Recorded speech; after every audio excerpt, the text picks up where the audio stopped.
akhir-akhir ini di negeri kita, terutama di medsos, ramai dibicarakan tentang calon-calon presiden yang akan diusung oleh parpol masing-masing di pemilihan presiden tahun 2024. Masanya masih lama sebetulnya.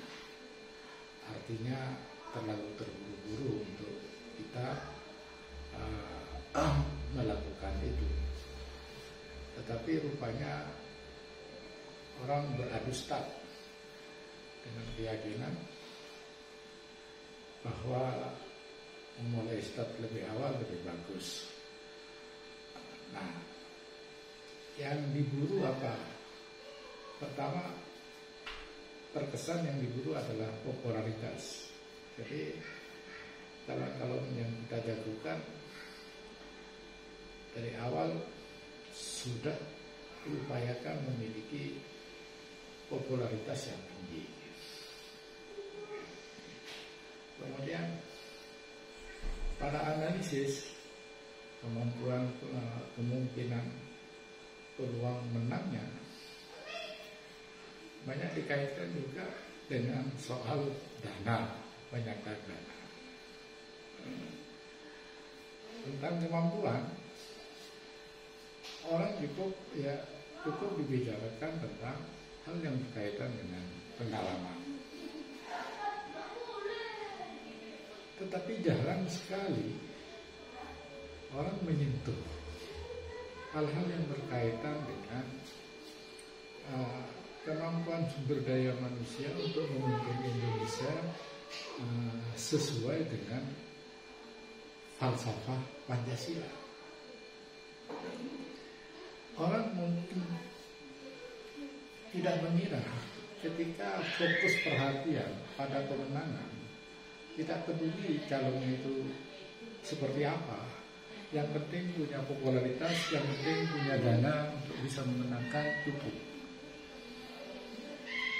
Pikiran-pikiran seperti inilah yang kemudian bisa melahirkan hal-hal yang bermasalah di kemudian hari. Karena bangsa Indonesia sebagai sebuah bangsa, sebagai sebuah negara, sebagai sebuah ideologi, itu memerlukan pemimpin-pemimpin dengan syarat-syarat khusus untuk bisa memimpin bangsa ini sukses. Jadi lucu kelihatannya orang hanya mempersoalkan bagaimana memenangkan sang jago, tapi tidak mempersoalkan apakah jago itu memenuhi syarat untuk bisa bukan saja membawa bangsa ini sesuai dengan karakternya sebagai bangsa, sebagai negara, ataupun sebagai ideologi. Nah, untuk itu mestinya rakyat atau bangsa ini, parpol, tokoh-tokoh semua berkonsentrasi kepada upaya mencari tokoh yang betul-betul berkarakter Pancasila. Kayak apa pemimpinnya yang punya karakter kayak Pancasila itu? Yang pasti, yang pertama, orang ini memiliki kepedulian terhadap soal ketuhanan yang Maha Esa. Kalau bicara soal kepedulian terhadap ketuhanan yang Maha Esa, itu berarti ada dua hal. Paling tidak soal ketakwaan. Seberapa peran orang itu selama hidupnya memiliki aktivitas kepedulian dan perhatian terhadap ketakwaan bangsa ini terhadap Tuhannya. Yang kedua, minimal Kalau kita bicara soal ketuhanan, itu menyangkut soal hubungan ya, harmonis, hubungan yang toleran antar umat beragama. Nah, kalau menyangkut ini, seberapa kemampuan seseorang bisa menegakkan kehidupan yang toleran antar beragama atau antar orang beragama dengan pemerintah atau dengan negara dan sebagainya. Nah, ini betul. Nah, sudah tentu untuk mencari orang yang memenuhi persyaratan sila pertama ini, itu berarti orang yang bersangkutan sendiri harus mencerminkan orang yang takwa sebelum bisa melakukan penakwaan dan menjadikan orang-orang lain takwa. Yang kedua adalah orang yang punya jiwa toleran dan bisa membuat orang lain toleran. Ini yang pertama. Nah, karena itu siapapun yang akan memimpin Indonesia harus mengerti agama. Itu paling awal. Tapi tidak cukup. Dia harus takwa pada Tuhan. Tidak cukup juga, dia harus punya prestasi di bidang upaya-upaya membuat bangsa ini bertakwa pada Tuhannya. Kemudian yang kedua, kepedulian terhadap hak-hak asasi manusia. Dua hal ini, ketuhanan dan kemanusiaan, itu sesuatu yang bersifat internasional. Kalau di Pancasila itu tidak dibatasi oleh keindonesiaan. Jadi ketuhanan itu hanya dibatasi dengan Yang Maha Esa. Sebaliknya kemanusiaan hanya dibatasi dengan keadilan, kemanusiaan yang adil dan beradab. Jadi dibatasi oleh dua kata, yaitu keadilan dan dua keberadaban. Jadi kemanusiaan yang mencerminkan yang mencerminkan sebagai makhluk beradab dan makhluk yang adil. Nah, tentu saja pemimpin yang akan datang adalah pemimpin yang peduli pada soal-soal kemanusiaan, soal-soal keadilan, soal-soal peradaban. Jadi di sini kita lihat calon presiden kita yang akan kita usung itu berapa besar prestasi hidupnya dalam soal-soal yang berkaitan dengan usaha-usaha meningkatkan kemanusiaan, soal-soal melindungi hak asasi manusia dan sebagainya yang berkaitan dengan soal-soal kemanusiaan. Kemudian yang ketiga, nah ini baru sila di mana dibatasi oleh keindonesiaan. Artinya, persatuan itu adalah persatuan yang khas Indonesia. Tidak bisa diukur dengan persatuan dengan model-model lain. Kita punya model sendiri, karena itu disebutkan di situ persatuan Indonesia. Maka kata Indonesia ini adalah menjadi predikat, ya, menjadi predikat yang membatasi, yang memberi ciri khas, yang memberi karakter pada persatuan. Maka presiden, kalau presiden kita adalah harus calon yang punya peduli terhadap urusan persatuan. Persatuan pertama, persatuan kita sebagai bangsa. Yang kedua, persatuan kita sebagai negara. Yang ketiga, persatuan kita sebagai ideologi.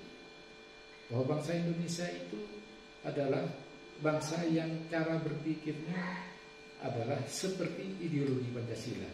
Cara ngomongnya seperti cara ngomong Pancasila. cara bicaranya seperti Pancasila. Cita-citanya adalah cita-cita seperti cita-cita Pancasila. Nah, ya seperti ini. Nah, siapa orang yang katakanlah yang apakah seorang presiden yang kita calonkan itu punya prestasi enggak selama hidupnya dalam kerja-kerja persatuan, baik persatuan sebagai satu bangsa ataupun persatuan sebagai satu negara ataupun ya, persatuan sebagai satu cita-cita, satu ideologi, ya, satu ideologi. Nah, ini yang perlu kita lihat, ya, kemampuan daripada presiden. Terus presiden yang akan datang juga, kalau kita lihat pada sila keempat adalah sila permusyawaratan, sila demokrasi. Di sila ini jelas lebih mengamanati bagaimana keputusan-keputusan nasional ataupun kebijakan-kebijakan nasional itu lebih mencerminkan sebagai hasil musyawarah dibanding dari hasil suara terbanyak.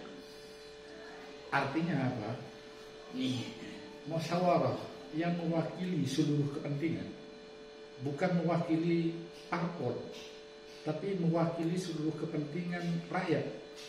Ya, seluruh kepentingan rakyat diselesaikan dengan cara-cara musyawarah. Ya, dengan cara-cara musyawarah, bukan semata mengagungkan ini aku partai pemenang, ini aku partai kedua, ini aku partai ketiga, bukan. Tapi musyawarah yang betul-betul didasarkan kepada hasil kepentingan apa? Yang mewakili kepentingan rakyat Indonesia. Bukan mewakili kepentingan partai, bukan mewakili kepentingan daerah tertentu, bukan. Tapi mewakili kepentingan rakyat Indonesia. Karena perwakilan di situ adalah perwakilan kerakyatan. Dan musyawarah itu adalah untuk menetapkan sebuah kebijakan. Jangan sama sekali terjadi bahwa kebijakan yang kita ambil justru lahir dari kemenangan sekedar kepada angka-angka kuantitatif dari elektabilitas. Jangan itu. Jadi demokrasi dengan cara seperti ini, inilah yang khas dari Pancasila. Karena itu dari awal Pancasila itu dibangun untuk menolak demokrasi liberal. Dari awal Pancasila itu dibangun untuk menolak demokrasi sosial, ya, untuk kasih sosial. Dari awal Pancasila juga menolak ya, model negara agama. Lalu diciptakanlah sistem demokrasi yang khas Indonesia yang tercermin pada sila keempat itu. Apa yang membedakan dengan demokrasi liberal? Apa yang membedakan dengan sosialis?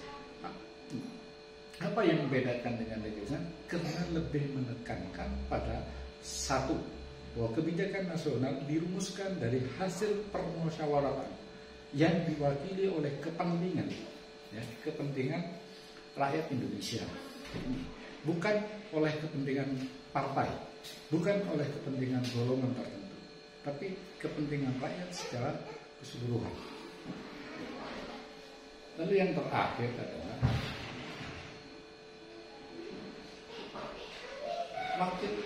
calon presiden kita harus betul-betul memiliki kepedulian terhadap kesejahteraan dan kemajuan bangsa. Itu di sila pertama. Artinya kita bukan cuma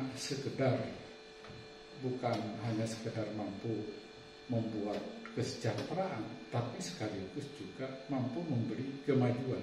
Karena kesejahteraan hanya bisa diwujudkan dan ditingkatkan dengan melakukan kemajuan. Kalau dalam istilah teknis antropologinya itu inovasi. Inovasi itu tidak boleh tidak, harus dilakukan dengan teknologi. Ya, dengan teknologi. Nah, karena itu kepedulian terhadap kesejahteraan harus dibarengi juga dengan kepedulian terhadap kemajuan ilmu pengetahuan dan teknologi. Karena itu kemudian kesejahteraan bisa ditingkatkan, bisa dikembangkan dan sebagainya. Nah, untuk bisa seperti itu semua, sudah tentu kita tidak hanya memerlukan orang pintar, tetapi ya bukan cuma, tapi juga selain pintar dia cerdas. Cerdas itu artinya kemampuan seseorang untuk bisa membuat sebuah keputusan yang brilian, yang luar biasa, tetapi juga bijak. Ya, bijak. Biasa artinya sudah dilalui dengan mempertimbangkan semua aspeknya dan mampu memberi jalan keluar yang bagus. Kayak apa? Contoh seperti ini. Ini pernah ada contohnya di Amerika Serikat itu ketika mau menyerang Vietnam dulu. Presiden Kennedy itu melakukan musyawarah dengan para jenderal utamanya di sebuah ruangan. Setelah didengarkan semua usul-usul, gagasan-gagasan, klasi-klasi dari semua jenderal itu, lalu jenderal itu tidak boleh keluar lagi dari ruangan, ditutup semua telekomunikasi keluar, tidak bisa, dan ditahan para jenderal itu.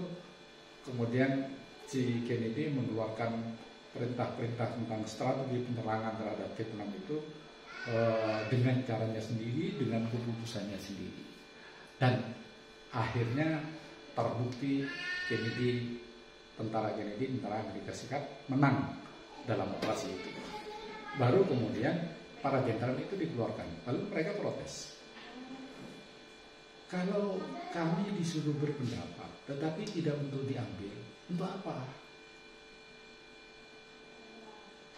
Kalau hanya untuk mengambil pendapatnya sendiri, kenapa harus mengundang rapat pada kami?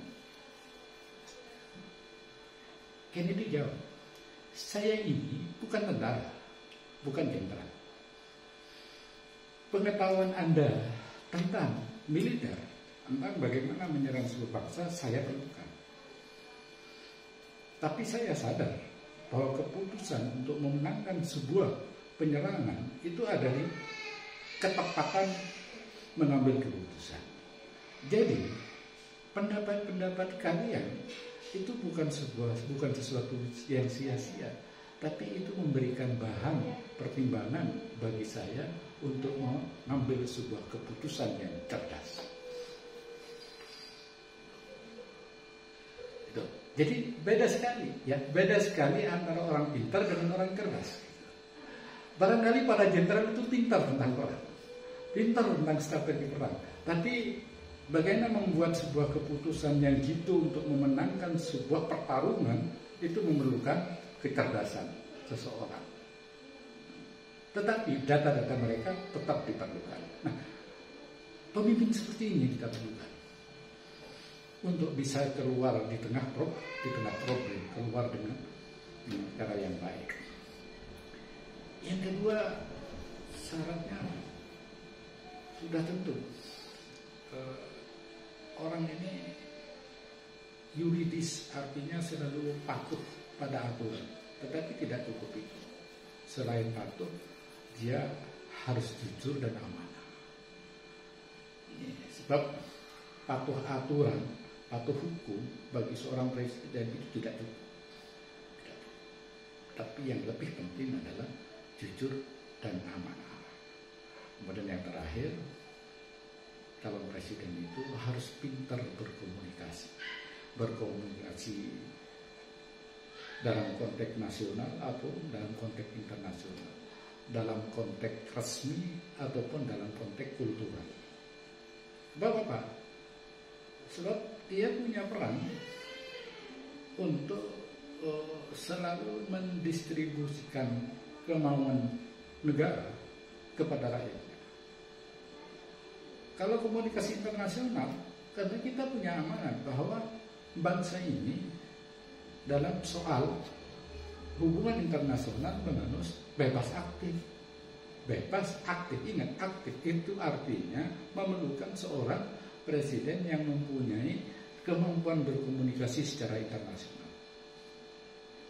Itulah mungkin ya yang perlu dipikirkan oleh seluruh orang-orang partai, seluruh masyarakat kita. Jangan sekedar mempertimbangkan soal-soal yang semara, soal-soal persyaratan seperti apa aja dan dari mana sumber dana memenangkannya, ya, berapa tingkat popularitasnya, berapa tingkat elektabilitasnya. Itu kalau kita ingin dipimpin oleh orang yang benar-benar Pancasilais. Terima kasih.